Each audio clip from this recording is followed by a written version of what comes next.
Let me welcome everybody to the second day of the conference, which is entitled Embracing the Future of ELT. And as I said yesterday, apart from embracing the future of ELT, let's embrace each other digitally, but in a very tight hug. So this morning, we do not have coffee breaks. Make your own arrangements. Grab coffee when you can. Run the coffee pot and back, because we wanted to be mindful of your Sunday lunch, so that we can finish around 3-ish and be done with, so that you can have lunch, hopefully, with your families. I will be, as you know, I have started recording. The recordings will be uploaded. For all the speakers, there are certificates ready already.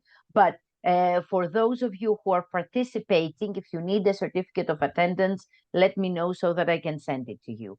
And now that the housekeeping has finished, let me pass the floor on to our Vice Chair, Dr. Vicky Papachristou, who is going to introduce our first speaker. And many thanks to our plenary speaker from me as well. Vicky. Thank you. Good morning to everyone.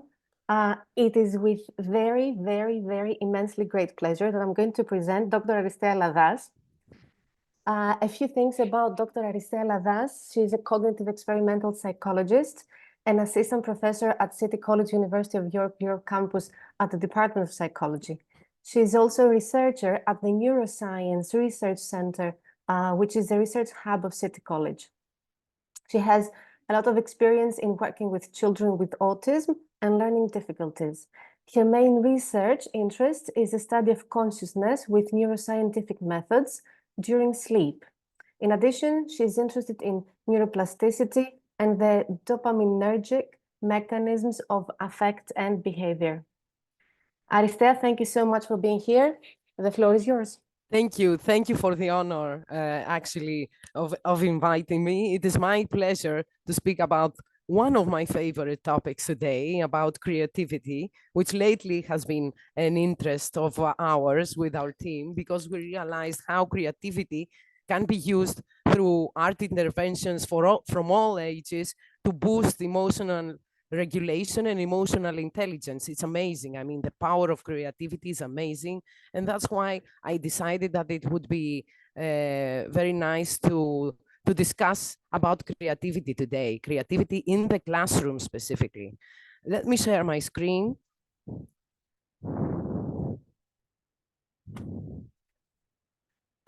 Okay, so can you see the presentation? Yes. Yes. Okay. Just, yeah. Yeah, let me put it in presentation mode. Yeah. Then. Great. I say we can't see it on full mode. No. Okay. So you can see only me? I can see you and I can see the presentation, but not in a full presentation mode. It is, we can still see the on the side the slides. Okay, that's weird. Press that trapezoid thing at the bottom. I did. I can see presentation mode. Okay, do it again. One of the other speakers had the same problem yesterday. Okay. Just do it all over again and it works. How about now? No? No, we can still see the side slides. Yeah. Okay. Okay, once more.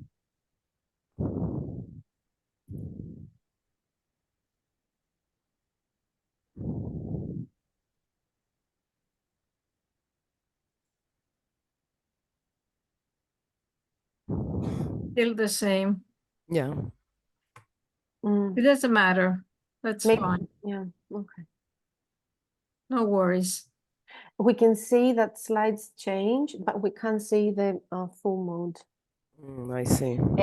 Margarita suggests sharing the entire screen. Okay, yeah, I'll do that. Thank you.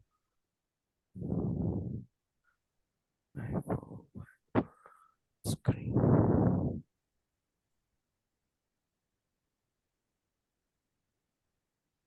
Aristea, Okay, it now works it is perfectly. working. Yeah, that's super. I just would like to ask our people, our colleagues here, to mute their microphones. Thank you. Thank you. So let's begin. Creativity, why we admire creativity in our team, and not only because it is an indispensable mind ability. Not only fosters problem solving and decision making, which are crucial executive functions abilities, as we call them, and crucial abilities, I'm sorry, crucial abilities for students, of course, as well, but also benefits emotion regulation, and so overall mental well-being and physical well-being, as latest research has shown. So today, it seems that creativity is needed more than ever, and especially in a school curriculum, and I will explain why. First of all, creativity is based, according to researchers, crucial to what it is to be human, in essence. It's one of the probably human basically characteristics. There are other species that also seem to have this ability. Nevertheless, humans seem to have it in a more advanced way. It enhances our adaptation, allows us to transform even beyond what is considered possible. And it is the foundation for arts, sciences, philosophy, and technology. Because we are not speaking right now about art-related creativity only. We're speaking about creativity in all its forms. However, because on the one hand, creativity is so important, on the other hand, it is so important, but because it is a widespread brain network and therefore very complex to understand and explain it. Specifically in the classroom, though, what could be creativity has been explained, thankfully. So let's see whether creativity goes beyond art subjects. According to Ken Robinson, people from a presentation at Cambridge University, people associate creativity with the arts only. I'm a great advocate of the arts, but creativity is really a function of everything we do. So education for creativity is about the whole curriculum, not just part of it. Why is creativity essential in the 21st century, and especially for the educational systems? As we can see here on the framework for the 21st century learning model, we can see that the basic, the 3 R's, where the school curricula are usually based, reading, writing, and arithmetics, have taken a secondary position here. And above them, we have life and career skills, learning and innovation skills, which also involve creativity, along with critical thinking, communication, and collaboration, and information, media, and technology skills. And that is because it is clear that if for someone to have a successful academic and professional career in the 21st century, in the modernized societies, you need all these crucial skills. Writing, reading, and arithmetics are basic, but they are not the top ones that are needed also from the job market. Also, Bloom's taxonomy has been revised lately, and it seems that creativity is at the top of the taxonomy right now.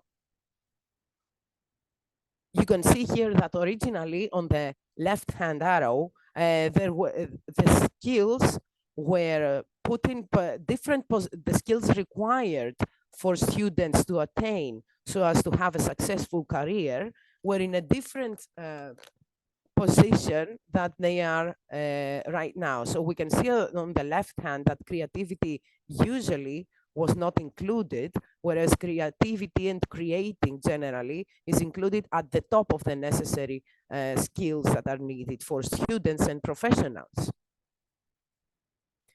65% of the jobs children entering primary school today have not yet been invented, imagine, which suggests that if someone is not creative, most probably they will have a really hard time adjusting to those jobs. In 2015, the 3 top skills were considered to be complex problem solving, coordination with others, and people management for the job market. And creativity was put at the end of this top 10 list. Whereas right now, creativity is put in the 3rd position, preceded by complex problem solving and critical thinking, both of which though are not only benefited by creativity, but they are actually included in the concept of creativity Also, in the brain, they share common neural networks, and creativity as an overall, as an umbrella, a large neural network covers those of complex problem solving and critical thinking, meaning that in essence, creativity is at the top of the top 10 skills professionals need today, according to the World Economic Forum.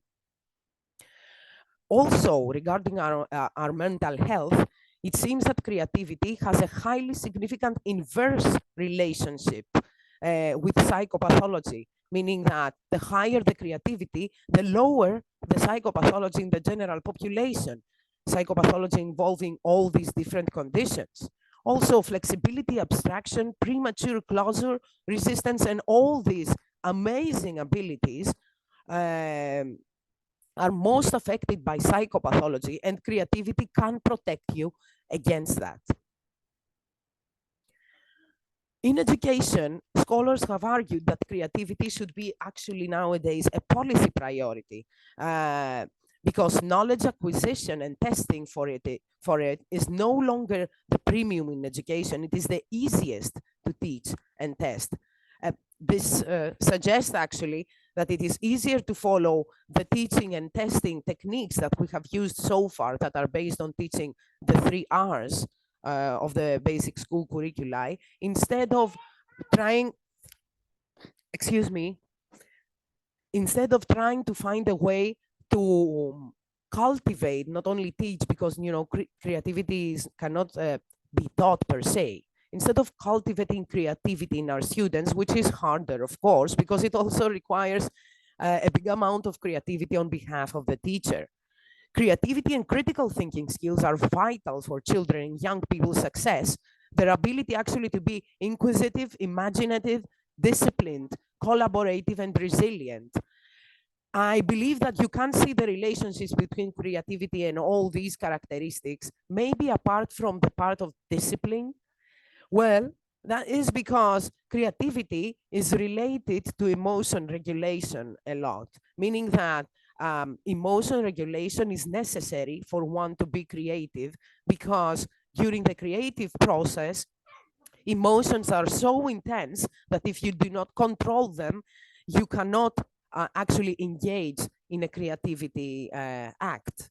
So because emotion regulation is necessary for creativity, these are of course related in the brain as well with common neural pathways. And so the more you benefit one, the more the other one is benefited as well. And that is why creativity also boosts discipline.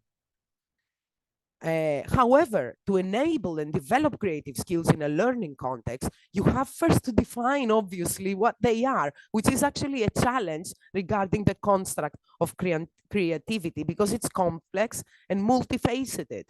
It includes the ability to think divergently, to make unique connections between seemingly unrelated concepts, to produce original and innovative outcomes, all of which, as you can see, are not only related to the art domain. Also, it is expressed in different forms or contexts, such as in the arts, in science, such as mathematical creativity or scientific discovery, in business with practical creativity or innovative products, in personal life, such as solving a new problem, in social settings where you're required to adapt effectively to a new unknown social environment. So in all forms, actually, of our lives. Creativity can also be viewed as either as a set of cognitive processes or as a set of personality characteristics, such as a person very open to experience would be also very creative. As the end product of the creative process, such as what you produce through the creative process, an art piece of work, a song, or a machine, an application, all these are the end products of creativity, or even as a motivation to act depending on the enhancing or inhibiting pressures of the environment. We believe as a team that the creativity exists in all of us, especially in young people. And actually developmental research has shown that the younger you are, the more creative you are. However, that's nurtured out later on when you are required to inhibit your creativity in order to follow the detailed instructions that are provided not only from the school environment, from the teacher, but also from the home environment, where you have to follow rules, you're not allowed to do certain things, and these certain things that you're not allowed to, most of the times, unfortunately, also involve the creative process. There are many definitions of creativity, many of which are based in psychology, and no single definition, which is of interest, even exists even in a learning context. This actually reflects the fact that creativity was not considered an important characteristic that students should develop while attending school. Nowadays, we have the 5 creating habits of the mind that are of interest to researchers, not only related to education. Those are to be inquisitive, to be persistent, imaginative, disciplined, and collaborative. Children who have the possibility to use and develop these skills have higher levels of well-being overall. These skills are also critical in the post-COVID era, obviously, and these habits acknowledge the capacity of all children, young people, and teachers to develop their creative skills.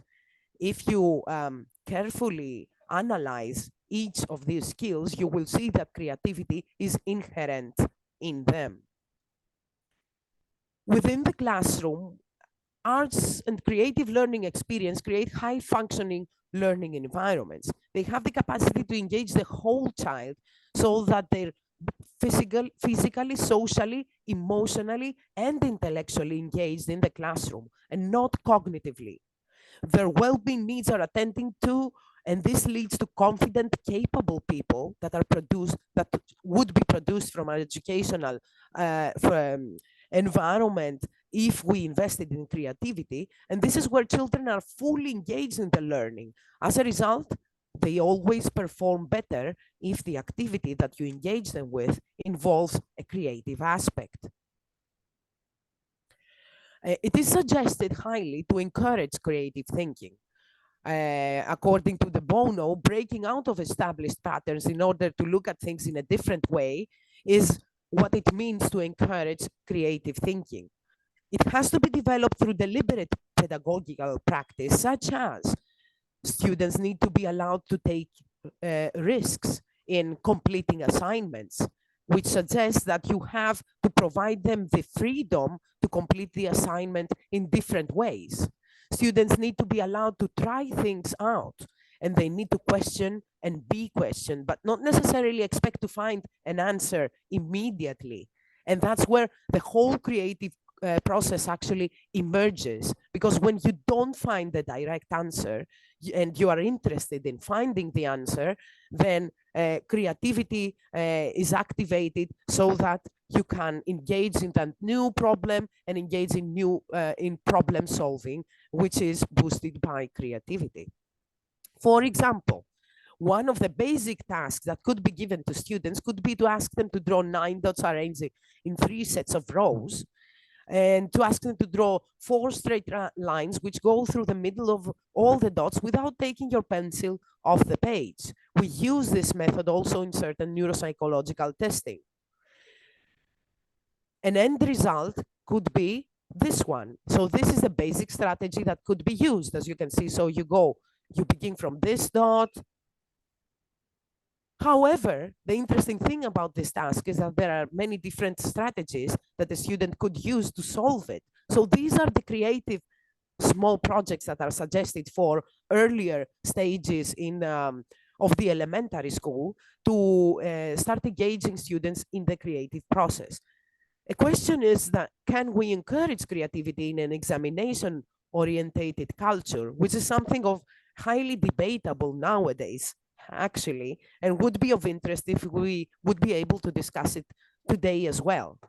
To my opinion, we can encourage creativity. However, and we need to start doing that now. However, the whole educational system at some point should be changed to include creativity. Nevertheless, if us teachers, I believe, start engaging our students in creative tasks and creative assignments, at some point the system will change, you know, automatic as a default. What are the dangers of teaching to the test? The dangers of teaching to the test is that they kill creativity, actually, as we're going to see next. Another suggestion for a creative task would be to draw a house and use the mark scheme below to mark your drawing. As you can see, each characteristic of such a drawing receives different marks, and students need to find a way to include those characteristics so that a full, complete, and beautiful drawing is produced, but also receives the most marks. And you allow your students to do not only the drawing, but the marking as well. Everyday moments of the classroom serve as a crucible for creating that in part determines whether students will develop healthy self-beliefs in their creative ability, as supported by Beghetto. Another simple strategy that teachers could follow to enhance their students' creativity is to invest in the moments where students respond unexpectedly. There are two basic different responses the teacher could give when students respond unexpectedly. One option would be to attempt to understand. When you choose it, you attempt to understand the potential relevance of the students' unexpected ideas, which requires that you're willing to spend class time and diverge from your today's lecturing program in order to understand this question better and to try to provide an answer. Of course, this can take you off course and result in curricular uncertainty. However, I do believe that the more experienced you are as a teacher, the more you can embed this strategy in your everyday teaching and not diverge from your teaching schedule that much. The second option is the one where you get students to understand the response that we as teachers expected to hear, which typically involves attempting to redirect the unexpected student responses to what you want them to respond, which is the enemy of creativity, of course. Certain suggestions that have been provided from researchers and practitioners in education regarding creativity are the following. First of all, learn by doing. Ask your students to explore, to discover and develop. For example, a colleague of mine who moved to Switzerland, to Sweden, I'm sorry, for further studies, he noticed that in Swedish schools, you can see students moving all around all the time with papers in their hands, noting down things, and they move around in groups. So once he asked the teacher, why aren't the students in the classroom? Are they taking a break for this long? And the teacher responded that actually this is the teaching time. They have been given, usually they are given certain task, one task per day, and they have to solve that task by collaborating within groups. And in order to do that, they have to move around the school area to provide creative solutions in those tasks, which sounded amazing to me. And it is something that could be embedded in other countries' educational environments as well. You need to encourage curiosity of the students.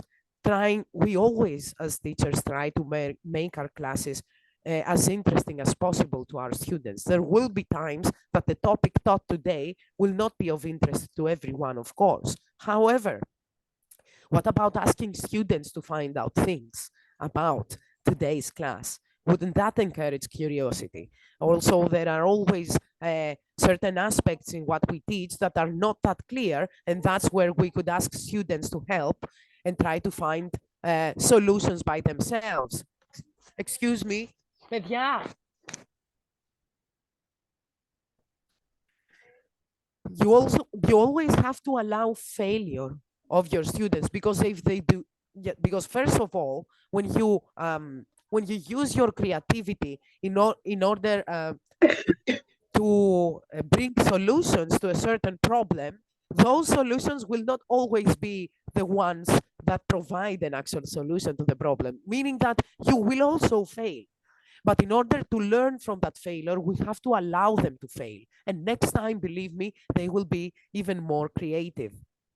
Ask open questions instead of Socratic-like questions that are meant to lead the students to answer in a certain way. Embrace creativity within the everyday learning. Respect each child's input, because some student responses might initially seem irrelevant to what you're asking, but to my humble experience, they are never actually irrelevant. And if you are very alert at that moment, you can connect the dots and make it clear to the rest of the class how relevant that answer was. In that way, you do respect each child's input. Not everything needs to be evaluated, as we all know. To support one idea to lead to another idea, to introduce sensory stimulation in our teaching and in our assessment methods, and to keep the options open. Other suggestions are the following. One of the basic models, one of the very few actually, and basic models of how you can embed creativity in the classroom is the following, the Osborne-Parnes model. And it not addresses the cultivation of creativity, but also of creative problem solving. First of all, you allow mess finding in your classroom. That is, you ask your students to help you to identify a goal or an objective for what needs to be assessed today or at the end of the trimester, for example. Then it's fact finding, gathering data about meeting that objective. Problem finding, in that students are asked to clarify the problem as best as they can based on their own knowledge and skills, and you are only leading that whole process as a teacher. Then students are asked to find ideas, to generate ideas in order to solve the problem that they themselves have defined. And that's where, of course, the creative process is at its stops. Solution finding, by strengthening and evaluating the ideas, and the best and most creative way would be to engage your students to that evaluation as well. For example, about 40% of the final mark for that assessment could derive from students' evaluation of their solution, and another 60% from the teachers, or vice versa. And then acceptance finding, to plan the action for implementing actually the ideas that were posed.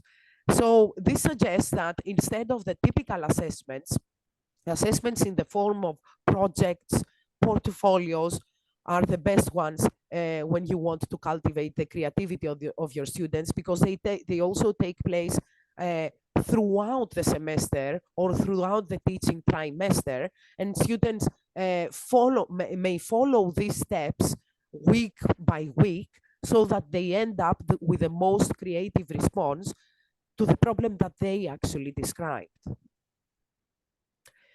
Other suggestions from the website of Carly and Adam, who are experienced educators, are that we should encourage the curiosity and exploration of our students, to promote collaboration and teamwork, to integrate the arts in the creative process, which can, believe me, be integrated in very, very different ways, even in a mathematics class, to embrace mistakes and celebrate failures, because a failure teaches you what you should not do next time, or what you should adjust to do better next time. And it also suggests that you actually tried, because in order to fail, first you have actually to try, right?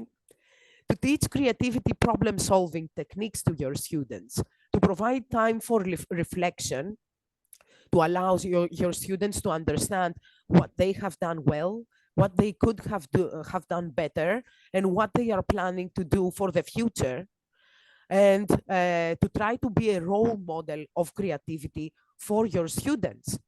These are just very simple examples for kindergarten students of how you can embed creativity in the classroom. So, for example, they were given this drawing, and they were told that this is not the sun.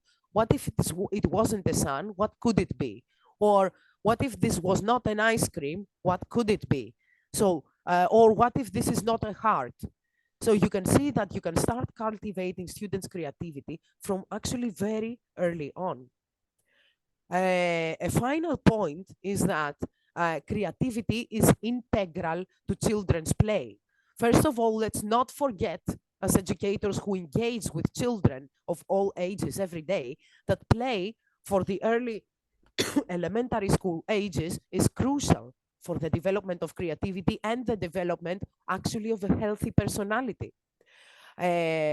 Disruptive play can leave a child in deep distress, as developmental research of decades has stressed. Language, problem solving, social and emotional abilities all benefit from the so-called pretend play, which is also included in drama. So pretend play is pretending to be someone, to attain a role, and pretending to be, for example, for a young girl, it could be to pretend to be the mother of her child, which is actually a marker, right? And she uses that to pretend. This is pretend play. And pretend play has been found to be the most crucial form of play for children's cognitive and emotional development. It involves cognitive processes of ability for generating ideas and for divergent thinking. Also, the emotional processes are both integrated and regulated during pretend play, as they are regulated during the creative process in general.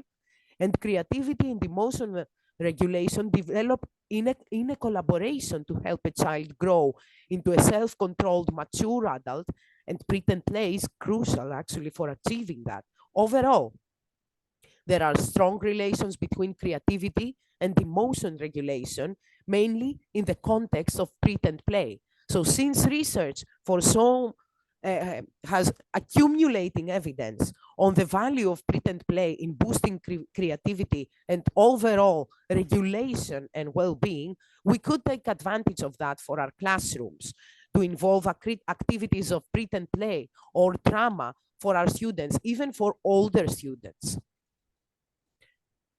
And now, while closing, let's suggest the top skills, the top things you can do to kill the creativity of children.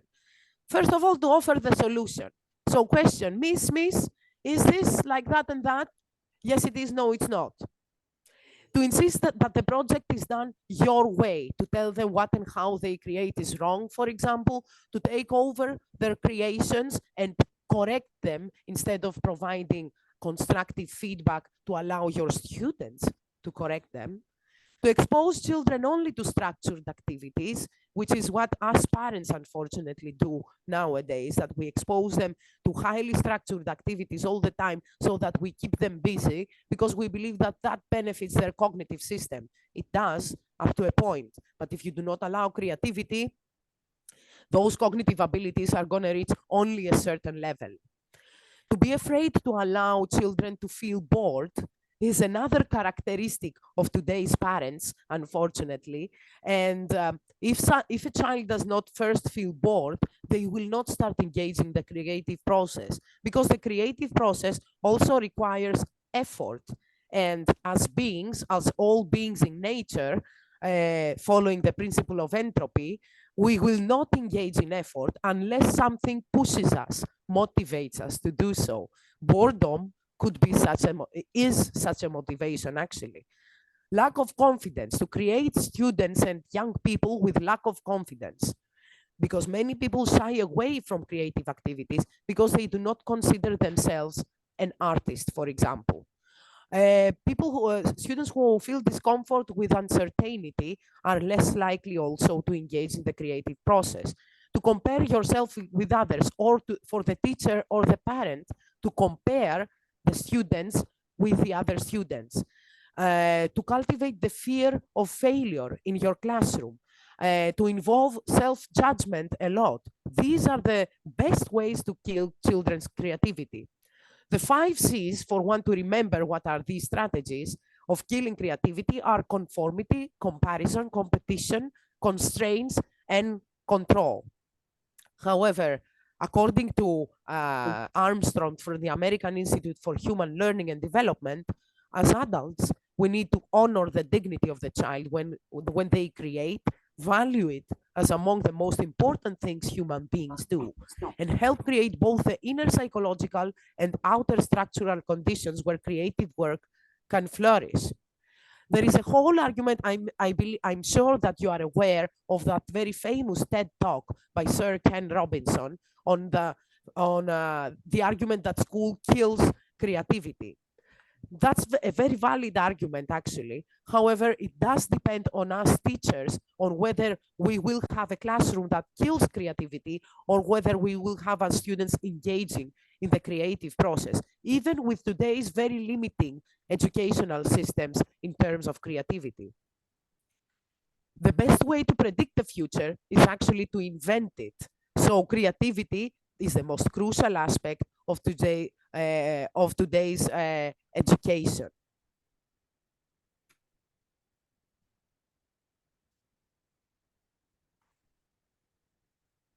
And that completes my talk for today. Thank you very much. I'm more than willing to answer questions or to ask more questions if you wish to, or to discuss anything related.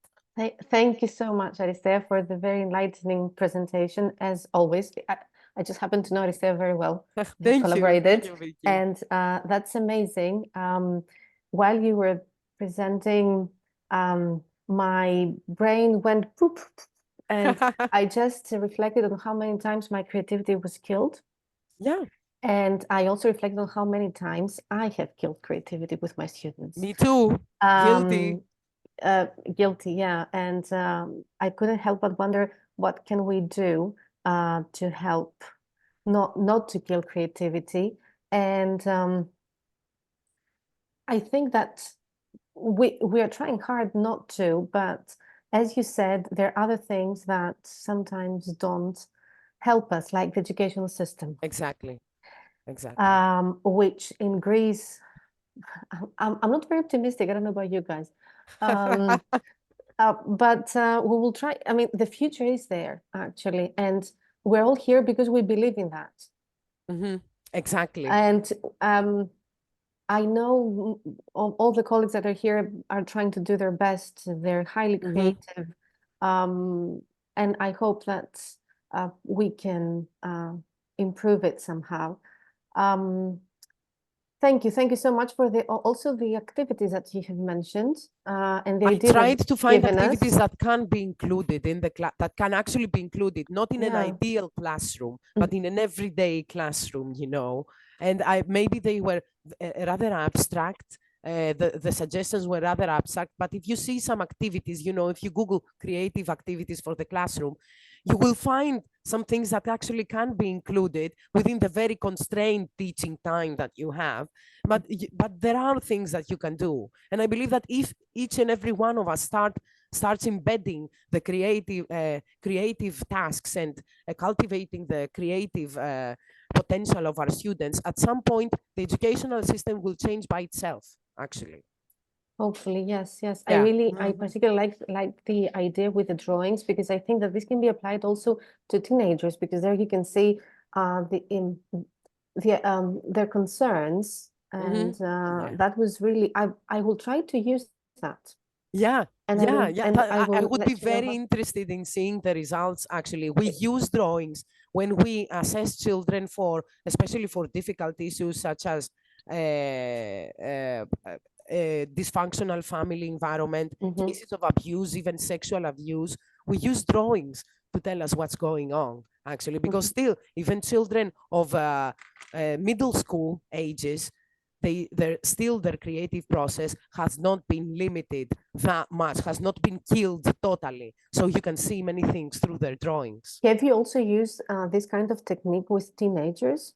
Yes, of course you can. There is a very famous personality test personality, which also includes life experiences, which asks the participant to draw first a house, then to draw a tree, and then to draw a person with no further instructions whatsoever. And you allow them to draw. And there is a specific system that you evaluate their drawings, and research has shown that it relates very much to psychopathology, the drawings, and also can involve suggestions of abuse at home.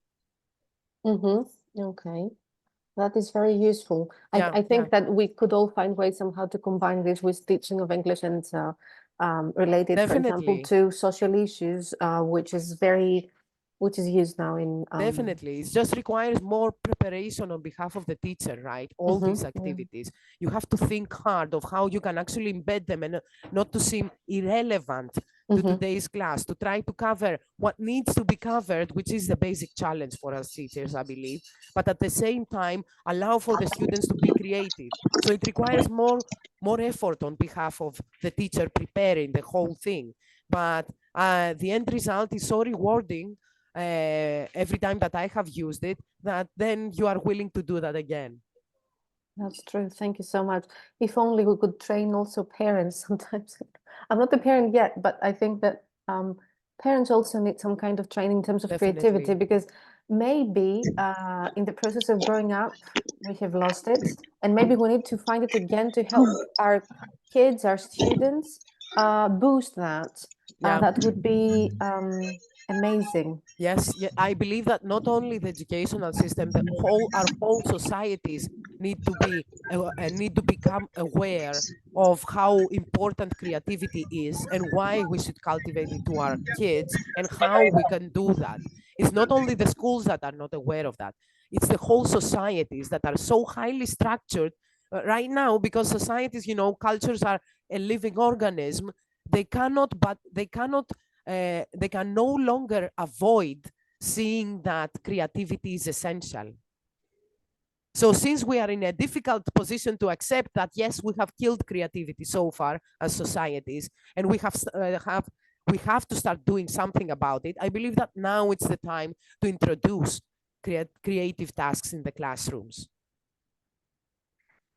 I agree. Aristea, thank you so much for this beautiful, enlightening presentation. I don't know, maybe our colleagues have questions or comments. I can see a question here from Margarita. If parents were trained in the importance of creativity, maybe they would start appreciating professions related to arts at last. That's true. Not only arts, but... Can I also take a moment here and say that I think most importantly, parents need to be trained how to be parents first. It all starts from there. There should be a school for parents before you decide to be parents. Well, actually, thankfully, there are some groups that are created, and they are offered for free from several municipalities for parents, but still creativity has not been included because there are so many things that have to be discussed. Today, society indeed does not prepare you to assume that huge responsibility. We have to take advantage of the research output of everything that we can to become the better version of us, which is required to be a parent, actually. I took a snapshot of the 5 negative C's that I saw. Conformity, control. I guess we are all guilty, like you said, but at least we're in the process of trying to... At least, yes, and we are aware, we accept that this is not good, but consider that we were nurtured like that. Not only from our family environment, from the whole society. A kid is nurtured to be submissive. The good kid is the one that listens, does not speak, does not make annoying sounds, right? And follows directions. This needs to be changed. This creates pathology. I mean, this is why pathology has increased that much. It's not due to the pandemic per se. The pandemic was the opportunity, was the trigger to all that pathology that exists within all our generations, because we were trained to be submissive. Good point. Yeah. Very interesting. Yeah. Aristea, you mentioned something that was very important, the negative impact of teachers teaching to the test Mhm. And what does that to the creativity of the class, but also the creativity of the teacher? Mhm. And yet teachers find it very hard to reconcile creativity Mhm. with to the point teaching of exam tasks. Yeah. I know that, of course, your specialization is developmental psychology, not teaching English. But what if a teacher came to you and said, how can I reconcile the two? Mhm. Mhm. An advice, as easy as it may come. I'm not asking for details. Well, one idea could be because thankfully we have the learning outcomes at the university. Unfortunately, this does not happen in the mainstream educational system, though.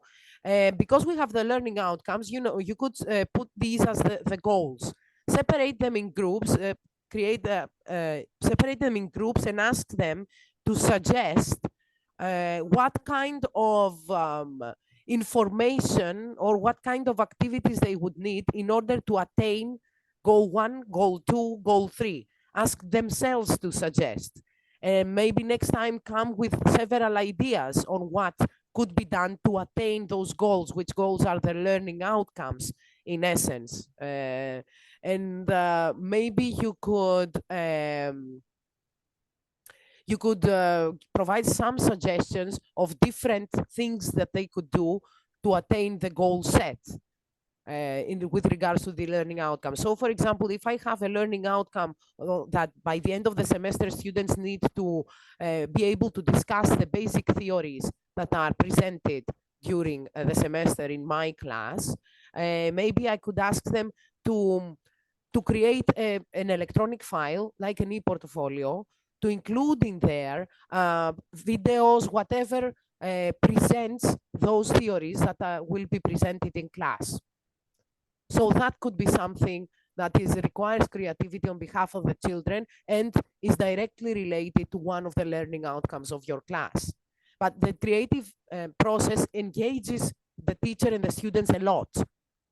But that is a lot, right? So you have to devote time in doing these. There is the flipped classroom is very creative, to my opinion, as well.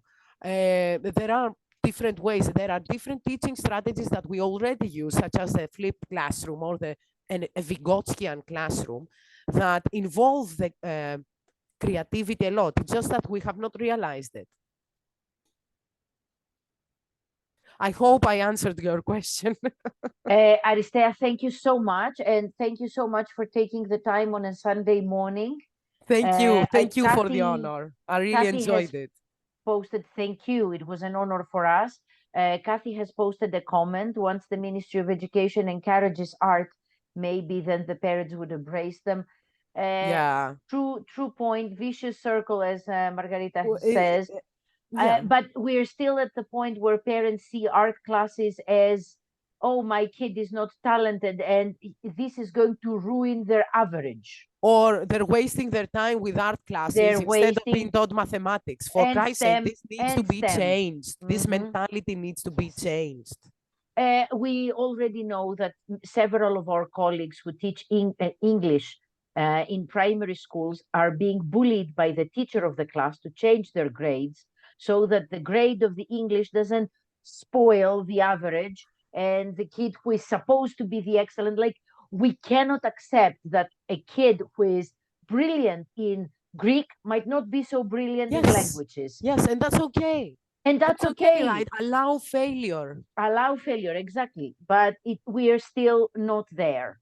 But we can do something about it. We can do a lot. And If a teacher is inspired enough, you can do things that other people don't, actually. Within the current flawed educational systems, we can. And to be honest, I think that there is room for appreciation. I mean, to be honest, I have been very fortunate in my life. I enjoyed teaching students the way I want to teach them. And I have not been told off, neither by parents nor by my bosses. And to be honest, many parents actually said, I think that what you did with them helped them see this. So there are parents who understand. There is hope. There is hope. There is hope. Aristea, thank you so much. Thank you. Thank you, guys. Thank you all. Thank you.